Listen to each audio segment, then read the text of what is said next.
What's up, y'all? It's your girl, Kiana, and I'm back with another review. This is my review for The Real Housewives of Potomac. This is Season 9, Episode 2. Be sure to check us out tonight on the Whether You Like It or Not panel. It will be hosted by Giving You the Real Tea. Y'all already know what it is. Check the community tab, set your reminders, all of that good stuff. Also, be sure to like this video. I never say that at the top of the review. Make sure that y'all like, comment, subscribe, all of that good stuff, because when I tell y'all, my full-time gig put me through it. It's putting me through it, and I just can't. Okay, if y'all love me, if y'all truly support me, then y'all will go ahead and get these likes up, comment, engage, because I need some YouTube money. Let's go ahead and get this YouTube money down pat so I can leave my full-time.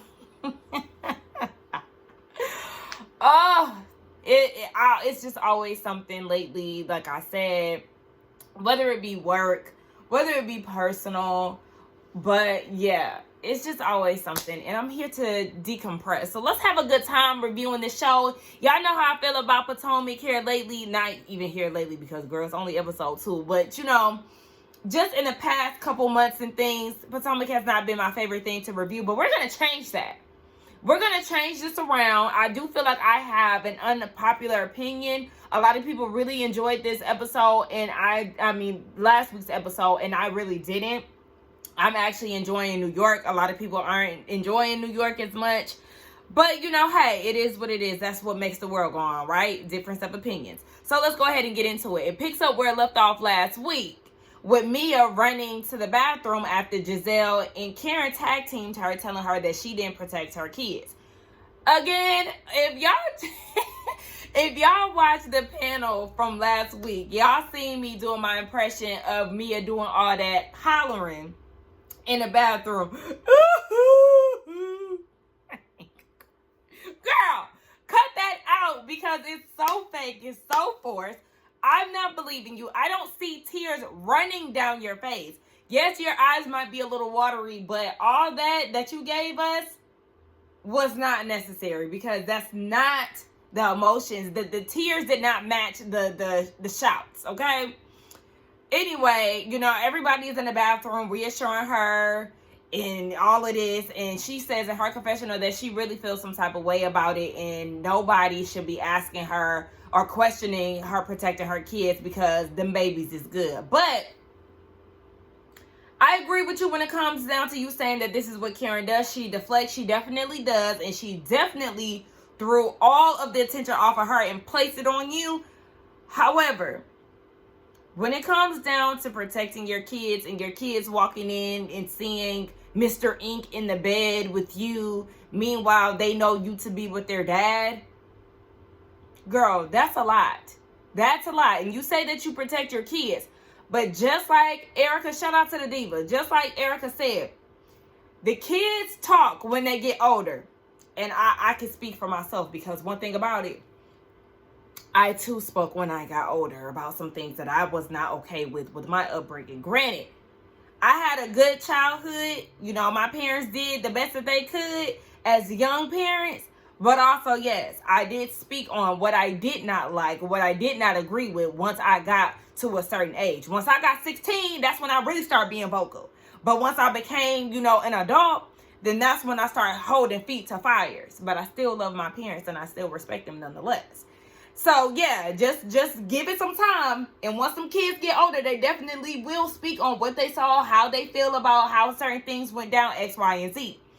So you have the rest of the ladies still at the table, and Jazelle was saying, you know, when Gordon made that TMZ when he did the TMZ interview, he was clearly mad because of the overlapping and things of that nature. And you see Wendy in her confessional like, look, I can't explain this Bermuda Triangle love thing that Ink, Gordon, and Mia got going on, but what we do know is that it is a mess. It is very much so a mess. But, child, let Mia tell it, she protecting them kids. Are you really? Because if you were, then the kids would not be around Ink as fast as they are. You got to think about that. Like, I do find issue with people who quickly introduce their kids to other partners slow this shit down, because you don't know if this man or woman gonna be here today and gone tomorrow. You need to let months go by. Shit, I wouldn't even be mad if you let a year go by, because you just never know. But to be jumping in and letting your kids meet somebody so quick, that does confuse them, especially if you're trying to make your son go get haircuts and all of this stuff with the man. No. Now, while Mia is in there putting on her best acting skills, which are really the worst, you got Jazelle at the table telling Wendy, hey, let's meet up. I know our relationship hasn't been the best. And so they arranged to meet up for the next day. I said, child, okay. So she gives her a bucket hat because she said that's a representation of where their relationship has been, in the bucket. And then Wendy goes off into a little rap. My name is Wendy and I'm the best. All the ladies here want to feel my breast. Something along the lines of that. And none of the women passed the vibe check, because if y'all didn't catch the reference that Wendy was giving, Coming to America, like, y'all don't know that? My name is Peaches and I'm the best. All the boys, they want to feel my breast. I said, y'all have failed. But shout out to Wendy. But we already know this whole sit down is because Jazelle is forced to get along with Wendy at this point because of the division from last season. And also she doesn't have Robin to rely on. So whatever. Mia comes back to the table. Karen and Jazelle, they apologize because they said that they know that she is a good mom. Child, okay, next. They also mentioned too that Jacqueline, they welcomed her back into the group. And they said that Mia is the reason why she was gone last year. And then I was informed on why her and Mia, or the severity of them falling out. They said that Jacqueline lost her job because of Mia.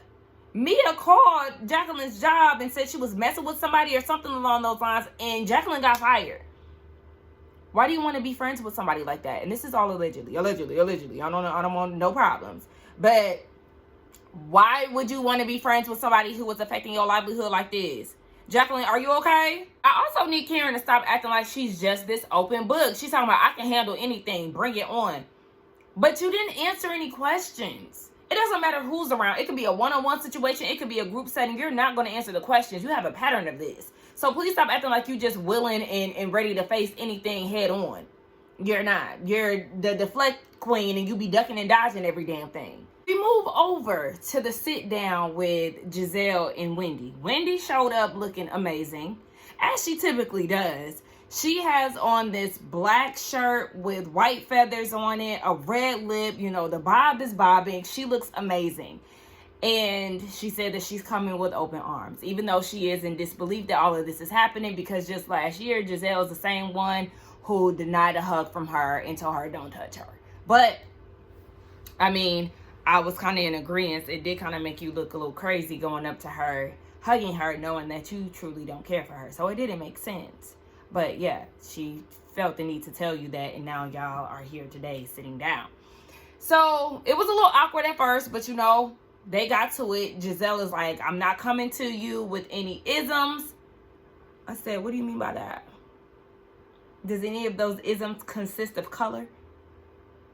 You gonna let the darky talk? Like, what the hell? Okay, whatever. So, and I say darky as a joke, y'all. So I don't need nobody to try to get serious with me. I'm clearly a dark-skinned woman. But anyway, yeah, she just said that she's going to listen to anything that Wendy has to say and how she feels, and she hopes that she can have the same. They really get into the conversation, and Jazelle is letting her know that, when Wendy is fine, she's fine. But when she's angry, then basically she's demeaning and condescending. And my thing is, I agree with Wendy. You can't start shit with me and then police how I react. A lot of times with Candace, with Wendy, these things are brought to them, and so they react in a way in which you cannot handle because you don't have the wit, you don't have the quickness, you don't have the sharpness to give back to them. And so then you want to be all, confused and don't understand and all that stuff. And it's just like, yeah, you can't handle it. You start it, they finish it. It's just as simple as that. Oh, my phone doing weird stuff. Yeah, it's just as simple as that. And so Wendy said that she doesn't like the fact that Jazelle is alienating. They give a flashback of the Happy Eddie event last season when Jazelle came into Wendy's event and did not speak to her. Jazelle said, well, when I don't like you, I don't like you, and I'm not going to speak to you. And which is the energy that should be carried on with anybody. However, when it's somebody's event that you don't like and you still make the decision to show up, the decent thing to do is to speak. At least. That's the bare minimum. Is just, hey, the fact that you came in, you was rude, you were purposely avoiding her. That's why I felt like Wendy should have escorted her out. Because if the roles were reversed, Jazelle wouldn't have wanted you there. So, whatever. So they agreed to come to each other if there's an issue in the moment. They move past it. Jazelle feels like they can be besties, possibly. Wendy feels otherwise. And then they get into Mia and how she felt about the night before. Jazelle said that she wasn't trying to call her a bad mom. And then they get into Ink. Wendy never met him, but then she was like, Karen met him, and when she did meet him, she couldn't see who was behind Mia because he was so short. Wendy gonna say, is that the reason why they pose the way that they do? Everybody is calling that out. I don't follow Mia to really peep what's going on in her IG world, but every picture that they show, which is pretty much the same picture, is them where she's in the back and he's in the front like a stagger, like Wendy said. That's crazy. We get into Stacy, and she's at home with her daughter, and they're going through how to speak German, how to speak Spanish. Her daughter is bilingual, which I think is great. So she's from Detroit. She moved to DC. Then she moved to Philly when she was in QVC, and now she's back in DC. Her and her husband, who are in the process of getting a divorce, they live together, but they haven't told their daughter yet because they haven't finalized all of their decisions. So once that's set, you know, what their daughter is going to be, how they're going to spread their time, schools, all of that stuff, then they'll let her know of what's going on. But she said that she does have two places. She has a house in the burbs, and then she has an apartment in the city, and that's her crash pad. That's her little place of business. So basically when he's on his way home, then she goes there to work. It sounds like they're avoiding each other, but it is what it is. She said that the husband is dating other people, and so is she. But child, living together in the midst of a divorce, I guess that we just gonna see more of her storyline. I mean, this scene was I felt like, okay, it's giving Duolingo. I felt like I was learning a lesson. I was in a session or something. But, you know, this was her first solo scene, so we just gonna have to see what else she gotta give us. We finally get introduced to Kiana on episode 2. She comes over to Karen's house. As we know, Karen was very helpful in the G&A debacle last season where Kiana got hit upside the head and all of that. And so because of that, their friendship had blossomed and they're really close. Actually, in Karen's confessional, which she looks good in, by the way, Karen, why don't you do short hair throughout the season? Like, she always has good hairstyles in her confessionals, but sometimes I want them to be carried into the season. That hairstyle that she had with the blue definitely should have been sported throughout the season. But in her confessional, she actually got a phone call from Kiana, so clearly they're really close. And, you know, they sit down and have a conversation. We learn about Kiana's man, Greg. They're building a house together from the ground up. They're getting ready to, you know, live with each other. They're not engaged. I said, well, that's a big commitment to have a house built from the ground up and y'all not engaged. Like, you know, do what you want to do. But if that's what you want, Kiana, then always make sure that you getting what you want out of the deal, because y'all get into this house, it's a very high chance that this man gonna get comfortable and the ring is never gonna come. But yeah, they're doing that. She said that the last time she lived with somebody was with her late, I think lived with somebody was her late fiance, and that was 9 years ago. They had just got committed to each other, and he ended up passing. If y'all know how he passed, let me know. But yeah, so that's what she has going on in her love life. We got 2 different confessional looks from Kiana in this scene. What she showed up to Karen's house in, I thought was cute. The army fatigue dress, that was cute. Hated the shoes. Confessionals, that blonde wig with that red dress with silver rhinestones, chop. No, ma'am. No, ma'am. Also, the second one, I wasn't that mad at. It was kind of like, think of the theme for the Miami reunion that just passed. Very much so on brand with what the ladies had on. I actually liked it, but I could do without it at the same time. It was just kind of like, yeah, it's cute, but it would have been cute if she was a part. It would have been fitting if she was, a part of the reunion for Miami. Anyway, yeah, no, girl, because we was praising you with your confessional look last season. I need you to deliver, girl. But she did not get invited to Karen's triple 60s plus 1 party. And she's wondering why, because she's close with Karen. Hold on, y'all. I'll be right back. Yeah, so she didn't get invited. She wanted to know why. I guess according to Jazelle, there wasn't enough seating at the table. I don't know. Sound like a whole bunch of BS. Karen was like, well, there's a G&A event coming up soon.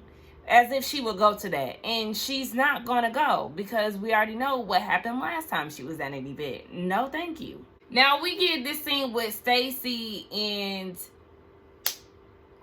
Ashley. I was actually with Ashley when she was saying that Stacy, she met her on the news set. And she was like, some newscasters, they're able to turn off their voice. Stacy is not. Yeah, she definitely sounds like a news anchor. But they go walking and they get into the conversation of living with her husband. Ashley can relate to that, of course, because she was living with Michael in the midst of them separating, divorce, whatever the hell it is that they doing. But I'm like, girl, don't act surprised because that is your story. So I don't understand why you was doing all of that. You just moved last year. But, they didn't talk about their kids. Now, when Stacy asked her nationality, I said she's American. She was born in America. That's the nation that she was born in. You want to know, her ethnicity. She is biracial. She is black and white. And so, yeah. They talk about what Ashley's kids identify as. I said, Ashley, no need to think. Those are white young boys, okay? Don't raise them boys thinking that they're black. Just because their grandmother is black, they are not black. They show up in this world as white boys. They look like it, and then when you sum it up, the majority of them is Caucasian, okay? They have a whole Caucasian dad and a mother that is half white. They're white, okay? Just like I said, same as Adonis. Drake's son, I don't ever want to hear him saying the N-word because, sir, you are white, okay? And same for Dean and Dylan. Don't get them little boys confused. Their grandmother is black. You identify as a black woman, okay, but just know that y'all are not black. Y'all can know about y'all's bloodline and, heritage and all of that, but y'all are white. And it is what it is. So then Stacy shared her experience with having a biracial child with a German man. As a German, he wears that with pride. And so, the daughters learn the language and all of that. And she wants her daughter to have the same pride of being a black woman. I said, well, then, yes, that's up to you. She might not have the same upbringing as you. She is living in the suburbs of DC and everything else. But at the end of the day, it's up to you to make her know that she is a black woman. So send her to Detroit for the summertime. Like, is she cool with her family? Because as somebody, I'm not biracial, but I'm also somebody who moved from Ohio at the age of 5. And I was still able to maintain close relationships with my family because I was there every break. I would go to my uncle's house in the summertime be with all of my cousins, be around my greats and everything else, you know. And I would be with my mom too. We travel a lot back and forth for Christmas breaks, summer breaks, all of that. And even still, as an adult, I go to Ohio at least 2 times a year. Sometimes I go 4 times a year, just depending on if I have my niece and my nephew. Like, I go to Ohio very frequently. And so that's the reason why I'm still attached to my family and not feeling like an outsider, even though I was raised here in Georgia my entire life. So it's up to you to make sure that she is around her family. Send her to go be with her cousins over the summer. Do you have siblings? Like, girl, make that shit work and make her know that, yes, you are black. When you go get her hair done, take her to a black salon, X, Y, and Z. She can still have the black experience and the German experience as well. But y'all, look, this is what happened when y'all be mixing these kids up, baby. These kids be all mixed up, stirred, and confused. But shout out to the biracials out there, because I ain't got nothing wrong, no problems with y'all. I got biracials in my family and I love them down. Now, they get into Stacy dating. She's dating somebody who she met at QVC. They've been friends, but after 6 months, they couldn't deny the feelings. Now, the only issue with that is this man is super duper duper Christian, and I guess he's saving himself for marriage, and so they can't do anything. And Ashley had me cracking up in her confessional when she was like, now, Stacy, you've been with the same peen for 17 years and has not seized the opportunity to get a new one. Ashley said it couldn't be her. I mean, not everybody is led by sex. But, Stacy, if you tempted, I mean, then go see what's out there, girl. Don't put all your eggs in his Christian basket. I mean, but she said that they work out and they go to church, but they don't do nothing past that. Very, very no touch, no physical involved. Okay, girl. If that's what she wants, if she's on the same page with that, that's perfectly fine. Because like I said, everybody is not sex driven, you know what I'm saying? But if you not, then girl, go ahead and treat yourself, okay? But yeah, I don't know if this was a soundbite, but they all of a sudden decided to part ways in the midst of the walk. I said, did y'all forget to edit this while they was at the car? Like, did they really say this when they was at the car and y'all just put this in the midst of them walking? It was confusing, but yeah. Girl, go get you some peen. Karen goes over to Jazelle's house, and this is the best that Jazelle has been in a minute. She looked really good. Like, I liked her hair. I liked the little one-piece outfit. I don't know if that was G&H hair, but she looked good nonetheless.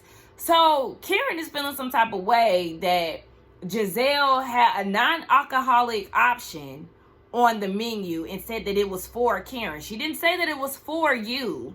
She just read off the menu, and one of the listed items was a non-alcoholic beverage, which was called the Grand Dame. So, girl, there you have it. It's no different from going to a restaurant. They have alcohol beverages and mocktails. Girl, please. So, and then also, like, I didn't understand when she was in the, when she was with Kiana, she felt like it was too soon. Karen felt like it was too soon to go out with the girls because they were inquisitive. Duh. Like, you've been a part of this reality world for how long now? You already know that people are going to ask what's going on. They're going to want to know because, one, this is your storyline, and two, they want to check on your well-being, and then they also want to be nosy shit. So, duh, they're going to ask about it. But anyway, they talk about Wendy and Jazelle meeting up and, you know, how they resolved everything. They've agreed to move forward. Then they touched on Jacqueline and how Jacqueline is on ice with Karen because at the party, Jacqueline was like, we're glad that everybody is, well, no, we don't know what's going on to cast judgment or anything about that. We'll just wait to see what happens. And so to Karen, she feels like, oh, you're waiting on a verdict, and that's not soldier mentality for Karen. You got to be riding with her, period. And I was like, I don't really feel like Jacqueline was trying to say, oh yeah, we'll see what happens, and then, you know, from there I decide if I want to F with you or not. It's just like we weren't there to judge anything. Once we hear what the courts have to say, then we could proceed with that. It wasn't necessarily like she was gonna go against Karen. And I don't really understand why Jacqueline got so much backlash last episode, because everybody on Twitter was like, oh, Jacqueline she messy for saying that Karen was drunk on the phone. No, all that she said was she spoke to Karen. That's all she said. She spoke to Karen.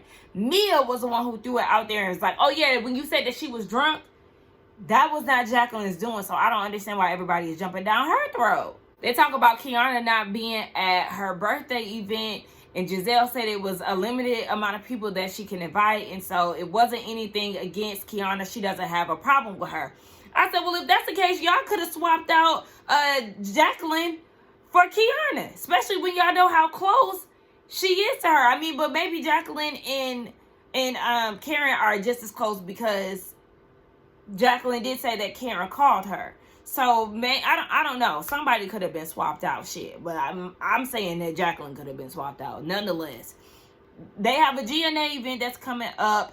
They are pivoting from, you know, being athleisure wear, I guess, to like a wellness thing because of the passing of Giselle's dad. He had a brain tumor. They're going to have the National Brain Tumor Society there. Don't quote me on the name. But they are going to have an organization there. And I guess this is supposed to help anybody that is suffering. Not really sure how this event is going to go because it now sounds all over the place, but we're just going to see. Karen has an event that she has to attend that same day, but she ensures that it is earlier in the day and that she will attend. When you get in her confessional, they show that the event is actually from 6 to 9, and so that's definitely going to clash with the time that Jazelle has for her event. Jazelle said that she got the invitation, or she seen the flyer or something like that a few months beforehand, and Karen was not one of the people on the list. So she feels like Karen either she feels like some people must have, dropped out and Karen asked to be on it. Despite her 9 citations. I see, that's where you mess up, Jazelle, because her DUI, a DUI is not like, I mean, granted, like I said, this is her second one. And what she talking about, she has a driver now. If Beyonce can have one, she can have one too. News flash, yes, you already had one, blue eyes. So I'm glad they ran that back, because girl, what are you talking about? Karen just be saying anything. Just because somebody got a DUI, that does not tarnish their brand. It doesn't tarnish their reputation per se. It is kind of like, okay, you need to get it together. It does raise an eyebrow, but it's not to the point where, oh, you can't be recognized in your community or you can't receive an award because of a DUI. She did not hurt. Well, she could have hurt somebody. That is the big thing. She could have hurt somebody, but she wasn't scamming. She wasn't, she didn't hurt anybody, even though she could have. So it's just kind of like, girl, that shade was unnecessary. People actually like Karen, so she gets invited to things, unlike you. So now at this point, it's battle of the events, because at 6 a.m., Jazelle gets a text message from Karen with all the other ladies included, talking about there will be transportation from my event to Giselle's. And Jazelle is looking like, girl, huh? So we see, a few of the other ladies' confessionals. Mia feel like Karen did this on purpose. Wendy is like, I'm here to support Karen, because of course she's closer with Karen than she is Jazelle. And then you got Stacy saying, I wouldn't ask the women to support my event knowing that they already committed to Giselle's event. But, that's Karen and she ain't her. It is kind of tacky. Well, I mean, okay, it all just depends. So if the ladies got invited to Karen's event the same day, then it is kind of like, okay, you just not asking me. I can't go because I already committed to Giselle's. But, or if I can make it, I can show up for a little bit and then leave. But if this is something that the women knew prior, then Karen, why didn't you just say that? It doesn't sound like the women were invited to Karen's event until the day of the event. And if that's the case, then you was tacky. You was real tacky, Karen, if you tried to pull that move. Jazelle, of course, is feeling some type of way about it, and she's throwing her drinking and driving in her face in her confessional. Like, okay, it's gonna get played out after a while. Jazelle, I'm gonna need you to wrap this read up. It's the day of Jazelle's event, and she is feeling some type of way. You know, she's excited about the event because it is in honor of her dad. She does have the Brain Tumor Society there, and she explains to us that her dad went in for a CAT scan, found out that he had a brain tumor, and then 12 days later he passed away. That's such a fast process for anybody to even, you know, wrap their minds around. And so basically this is an effort for preventative measures. And she wants to have a, you know, long-lasting relationship with the organization and things. And so Ashley gets there, and Jazelle is like, yeah, all them hoes can go over to Karen's event because we not playing this. We invited them already, and everybody said that they were going to come. And then Karen goes and pulls this. Now, I did forget that amongst the email, the text message, Jazelle was like, well, shit, y'all just go ahead and go to Karen's event. Bro, don't say that unless you really mean it. Because, yeah, a lot of people do lean on the side of Karen instead of you. So if you really want these ladies to show up, then you need to voice that instead of trying to push them over there because you mad. Because you really do want them at your event. And so Ashley is like, well, I'm going to just play it by ear. You know, they probably just trying to attend both events. She going to give them the benefit of the doubt and give them at least an hour. And at that point, it's 6:30. I got a strong feeling that ain't nobody going to show up. And Jazelle going to be pissed. So we see the ladies getting into the shuttle to attend Karen's event. And they are talking about the invitation situation. Stacy is the initiator of the conversation. Because in my head, I was like, I better see Stacy show up to the GNA event, because in her confessional, she clearly didn't like the way that Karen handled this situation. And so again, she initiated this conversation in the shuttle and was like, yeah, this whole invitation thing is very strange because you invited us. What is that? Hold on. Oh, I didn't even see my phone ring. Oh, well. Because they already agreed at Karen's birthday to go to the GNA event. The day before the GNA event is when Karen decided to invite everybody else. And the whole thing is, a lot of the ladies are saying that, Karen, you clearly knew about this months ago. So if that was the case, why didn't you invite people months ago? It does seem like a power play in a sense. I don't really understand why she didn't invite them when she got notified that she would be a part of the award ceremony.